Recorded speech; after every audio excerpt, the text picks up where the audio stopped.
আরেকটা হচ্ছে 2 হচ্ছে শুভেন্দু অধিকারী প্রকাশ না, এটা আমাদের প্রশ্নপত্র সুরক্ষিত আছে, এটা আমাদের প্রশ্নপত্র সুরক্ষিত আছে, আমি কোনো নাম করে বলছি না, সুরক্ষিত আছে। স্যার আমার প্রশ্ন হচ্ছে প্রভিশনাল অ্যাডমিট কার্ডে প্রভিশনাল শব্দটা এখনো আছে, ওটাই কি? হ্যাঁ, প্রভিশনাল তো অবশ্যই, যে কোনো অ্যাডমিট কার্ডই প্রভিশনাল, কারণ যোগ্যতা বিচারের জন্য যে ফিজিক্যাল ভেরিফিকেশন অফ ডকুমেন্ট হয় তার আগে তার এলিজিবিলিটি বা যোগ্যতা সম্পর্কে সুনিশ্চিত হওয়া যায় না। অনলাইন ভেরিফিকেশন দিয়ে কখনো কারোর মানে যোগ্যতা আছে কি নেই সেটা সুনিশ্চিত বলা যায় না। So all admit cards always in all examinations are provisional. আমার দ্বিতীয় প্রশ্ন হচ্ছে স্যার, আমরা 2016 সালে দেখেছিলাম সব মিলিয়ে প্রায় 23 লক্ষ আবেদন ছিল। না, এটা একটু ভুল বলা হলো, আপনি সেটা সব মিলিয়ে বলছেন, মানে শিক্ষাকর্মী এবং শিক্ষক মিলিয়ে বলছেন।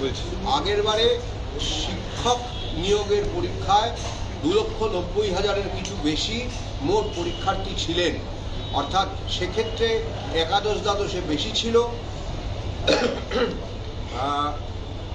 1,50,000-এর কিছু বেশি, আর 1,41,000 মতন সেটা নবম দশমের ক্ষেত্রে 2,91,000